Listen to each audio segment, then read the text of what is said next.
नमस्कार,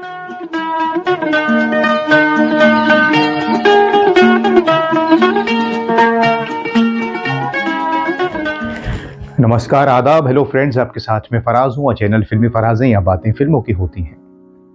एक मदारी के मरने का गम किसको, एक मदारी के मरने का गम किसको, गम तो ये है, गम तो ये है कि मजमा कौन लगाएगा, गम तो ये है कि मजमा कौन लगाएगा।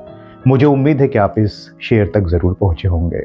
और अब आज का ये ख़ास कार्यक्रम, दोस्तों, हमने जो एक सीरीज़ शुरू की है एक्टर और संगीतकार के ऊपर, जैसे कि संगीतकार रवि, सुनील दत्त साहब पर हमने कार्यक्रम बनाया, फिर राजेंद्र कुमार जी, शंकर जयकिशन साहब के ऊपर कार्यक्रम बनाया, और आज के इस प्रोग्राम में हम बात करेंगे जॉय मुखर्जी साहब। जी हाँ, एक से बढ़कर एक गीत हैं उनके। क्या फिल्में हैं, एक मुसाफिर एक हसीना, फिर वही दिल लाया हूं, और जिक्र होगा ओपी नैयर साहब का। तो आज कॉम्बिनेशन ऐसा है कि ओपी नैयर साहब का एसोसिएशन जॉय मुखर्जी साहब के साथ, और रफ़ी साहब तो अपने आप चले आएंगे इन दोनों के बीच में। दोस्तों, जॉय मुखर्जी साहब की शुरुआत लव इन शिमला से हुई। इकबाल कुरैशी साहब का संगीत था, हम हिंदुस्तानी में रोल किया, और फिर कई उनकी फिल्में आईं। ओपी नैयर साहब ने संगीत जो उनकी फिल्मों में दिया, एक मुसाफिर एक हसीना, और जो भी जिक्र करूंगा आज के कार्यक्रम में, और संगीतकारों ने भी संगीत दिया है। संगीतकार रवि हों, नौशाद साहब हों, लक्ष्मीकांत प्यारेलाल जी हों, कल्याण जी आनंद जी हों, एस डी बर्मन साहब ने दिया फिल्म जिद्दी में। लेकिन इस प्रोग्राम में हम बात करेंगे ओपी नैयर साहब की और जॉय मुखर्जी की। और जहां तक मैंने देखा तो तकरीबन कुछ 5 फिल्मों में इनका साथ रहा, जिसकी शुरुआत 1962 से हुई। और फिल्म आपको मालूम है, एक मुसाफिर एक हसीना, साधना जी और जॉय मुखर्जी साहब। बहुत सारे गीत थे इसमें, एक से बढ़कर एक। आप यूं ही अगर हमसे मिलते रहे, बहुत शुक्रिया, बहुत सारे नगमे इसमें हैं। और राज खोसला साहब की ये फिल्म, इस फिल्म के बारे में ये माना जाता है कि ये म्यूजिकल हिट फिल्म साबित हुई। और ये भी कहना पड़ेगा कि लव इन शिमला के गीत बड़े मशहूर हुए जॉय मुखर्जी साहब के, और फिर रफ़ी साहब की आवाज़ जुड़ गई। मुकेश जी ने भी उसमें गाए थे, लेकिन रफ़ी साहब की आवाज़ चलती रही उनके साथ। और जॉय मुखर्जी भी उन हीरो में शामिल रहे कि कहा जाता है कि संगीत के बिना पर रफ़ी साहब की आवाज़ के ज़रिए उनका करियर आगे बढ़ा। अब जब उनका संगीत हिट हो रहा था फिल्मों का, हम आज आपको मालूम है ओपी नैयर साहब का जिक्र कर रहा, तो फिर अगले साल 1963 में नासिर हुसैन साहब की फिल्म आ गई, फिर वही दिल लाया हूं, आशा पारेख जी और जॉय मुखर्जी साहब। संगीत फिर से ओपी नैयर साहब का, सुपर डुपर हिट। रफ़ी साहब ने गाए बंदा परवर, लाखों है निगाह में, और जो मेरा फेवरेट सॉन्ग है इस फिल्म का वो है आंचल में सजा लेना कली। आपका कौन सा, आप हमें कमेंट्स करके बताइए। तो ये कलर फिल्म रही। और फिर ये हो गया कि जॉय मुखर्जी के जो गीत होंगे, जैसे राजेंद्र कुमार के फिल्मों के नगमे अच्छे होते थे, शम्मी कपूर साहब के, जॉय मुखर्जी की फिल्मों के भी गीत अच्छे होंगे। ये एक ट्रेंड सा चल गया था, और ऐसा होता भी था। और भी फिल्में आ रही थी, इशारा, जी चाहता है, लेकिन उसमें संगीतकार अलग थे।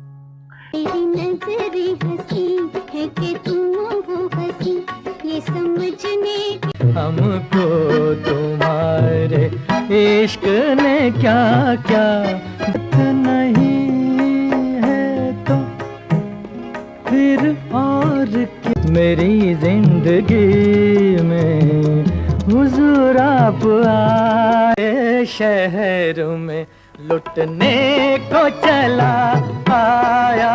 ओ यार जुल्फों वाले, दिलदार जुल्फों वाले, जुल्फों ने मुझे वो चाले चलते हैं, इधर हम जाने के हाथ सीने पे रख के देखो, ना पूछो इस ही अगर हमसे मिलते रहे। देखिए एक दिन प्यार कर रही हूँ तेरी जुल्फ के साए,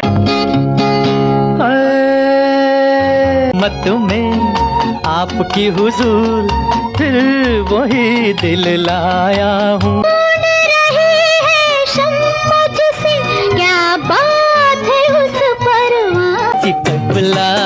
मोहतरमा कभी शोला कभी नाज़नी, बड़ा रंगी है वादा तेरा।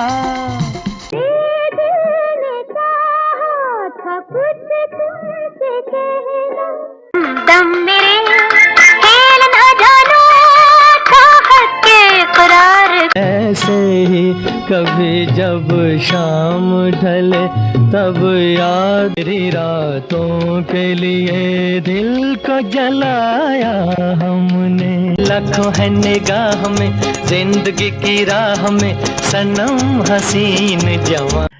और फिर 1962 के बाद 63 और 63 के बाद जॉय मुखर्जी साहब ने जब हमसाया बनाई, हमसाया फिल्म बनाई, तो तब तक वो सेट हो चुके थे और नाम हो गया था उनका।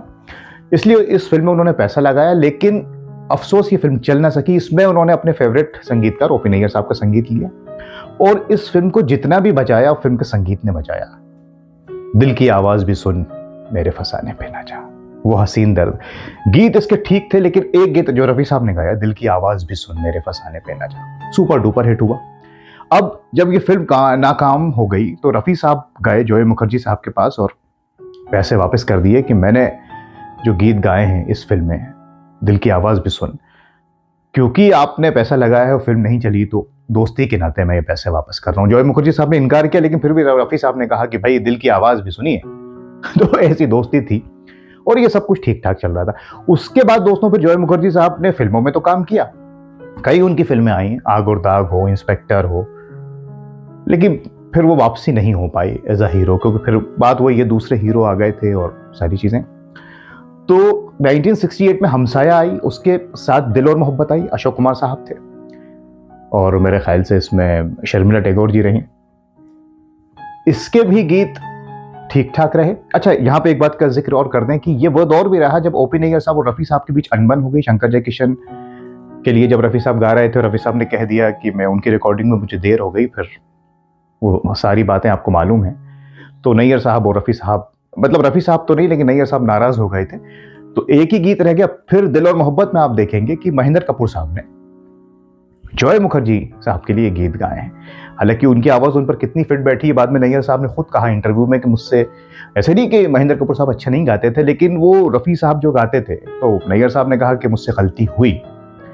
और यहां तक कि आप दिल और मोहब्बत देखेंगे तो जॉनी वॉकर साहब जो हमेशा रफी साहब की आवाज लेते थे, कभी कभार मन्ना डे साहब ने उनके लिए गाया है, जब एस.जी. बर्मन साहब ने कहा था कि नहीं मन्ना डे ही गाएंगे, लेकिन रफी साहब ही गाते थे जॉनी वॉकर साहब के लिए, और इसीलिए उनके बहुत गीत भी हुए। लेकिन दिल और मोहब्बत में इतने जिद्दी थे ओ.पी. नैयर साहब की, जॉनी वॉकर साहब के लिए भी महेंद्र कपूर साहब ने ही प्लेबैक किया है। आप महसूस करेंगे जब इस गीत को देखेंगे। तो अब ये 4 फिल्में हो गई और 5 फिल्में साथ में आई। हालांकि देव मुखर्जी जब जी साहब जो जॉय मुखर्जी साहब के भाई रहे, जब वो फिल्मों में आए, फिल्में और बन रही थी, जो बना रहे थे ये सब भाई वगैरह, क्योंकि इनका तो पूरा जो घर रहा है, हम जानते ही हैं शशिधर मुखर्जी साहब और सब फिल्में बनाते आए हैं।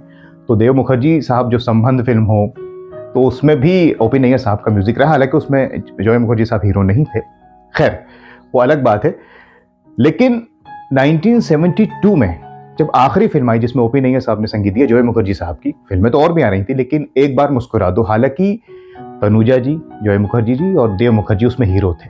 आखिर में वो फिल्में बचते नहीं हैं और जॉय मुखर्जी साहब और तनुजा जी की शादी होती है इस फिल्म में। तो इसमें कोई गीत तो नहीं है जॉय मुखर्जी साहब के ऊपर, लेकिन ज़्यादातर गीत देव मुखर्जी साहब के लिए हैं और वो किशोरदा ने गाए। एक कव्वाली नुमा जो गीत है थोड़ा सा मुश्किल, वो रफ़ी साहब से गवाया है ओ.पी. नैयर साहब ने। तब तक वापस दोस्ती हो गई थी, ज़माने की आंखों ने, आपने देखा होगा। बाकी तू औरों की क्यों हो गई और सवेरे का सूरज तुम्हारे लिए है, वो किशोरदा ने गाया और बहुत खूब गाया है। तो ये आखिरी एसोसिएशन रहा एक बार मुस्कुरा दो, जॉय मुखर्जी साहब और ओ.पी. नैयर जी का, जिसमें जॉय मुखर्जी जी के ऊपर कोई गीत पिक्चराइज नहीं है, लेकिन क्योंकि इस फिल्म में वो थे तो जिक्र तो करना होगा। वो हसीन दर्द दे दो जिसे मैं गले लगा लूं, जो मेरे प्यार के सहारे अभी अभी ना हंसी है ये जहां, आंखों से है कुछ खबर अपनी नशा उल्फत का, अकेली खड़ी हो कन्हैया की आवाज भी सुन मेरे फसाने पे न जाने मन ये किताबी चेहरा गुलाबी हो लाला। आँखों की तलाशी दे दे मेरे दिल की हो गई चोट। बड़े खूबसूरत बड़े ही हसीन, रूप तेरा ऐसा दर्पण में ना समाए, खुशबू तेरे तन की तू औरों की क्यों हो गई हानि। सुबह हम तुम्हें दे चले, जमाने की आंखों ने देखा है यार। हालांकि बाद में उन्होंने जॉय मुखर्जी साहब ने और फिल्म डायरेक्ट भी की, छैला बाबू वगैरह, उसमें तो अलग अलग फिर संगीतकार रहे, ओपी नैयर साहब नहीं थे। लेकिन दोस्तों, फिल्में महज 5 रही हूं और उसमें भी मैं ये मानता हूं कि हमसाया का एक गीत बड़ा मशहूर हुआ, दिल की आवाज भी सुन, लेकिन 2 फिल्में, एक मुसाफिर एक हसीना और फिर वही दिल लाया हूं, अगर जॉय मुखर्जी साहब और ओपी नैयर जी को याद किया जाए और शायरों को, गीतकारों को याद किया जाए, चाहे वो एस.एच. बिहारी साहब हों या और हों, और रफ़ी साहब ने ये नगमे गाए हैं और आशा जी ने गाए हैं, तो मेरा ख्याल था ये 2 फिल्में ही काफ़ी हैं जॉय मुखर्जी और ओपी नैयर जी को याद करने के लिए। बाकी फिल्मों का अगर हम जिक्र ना भी करें तो शायद चल जाएगा, लेकिन इसलिए मैंने ये कार्यक्रम बनाया है। बहुत ज़्यादा फिल्में नहीं हैं इन दोनों की, लेकिन ये 2 फिल्में ऐसी हैं और वो एक गीत दिल की आवाज़ भी सुन कि काफ़ी है इन दोनों महान लोगों को याद करने के लिए, ओपी नैयर और जॉय मुखर्जी साहब को। और मैंने आपसे कहा शुरू में कि रफ़ी साहब तो चले ही आएंगे क्योंकि रफ़ी साहब ही गाते थे ज़्यादातर। अब सवाल ये है कि आपको कौन सा गीत पसंद है इन दोनों का, कौन सी फिल्म पसंद है ये 5 फिल्मों में से, वो आप हमें कमेंट्स करके बताइए। और कोई फिल्म रह गई हो, कोई गीत रह गया हो, कोई किस्सा रह गया हो इन दोनों से जुड़ा, क्योंकि जब फिल्मों में ये लोग काम करते हैं तो फैमिली टर्म्स भी हो जाते हैं। इसीलिए जॉय मुखर्जी साहब ने हमसाया में ओपी नैयर साहब का ही संगीत लिया, क्योंकि वो जानते थे नैयर साहब की बात ही क्या है। और रफ़ी साहब तो नैयर साहब के संगीत निर्देशन में कुछ अलग ही गाते थे, क्योंकि दोनों ही पंजाबी थे। तो आप हमें कमेंट्स करके बताइए, इनके अलावा भी अगर जॉय मुखर्जी साहब की कोई फेवरेट फिल्म हो आपकी, नैयर साहब की हो, ताकि हमें आगे कार्यक्रम बनाने में आसानी हो।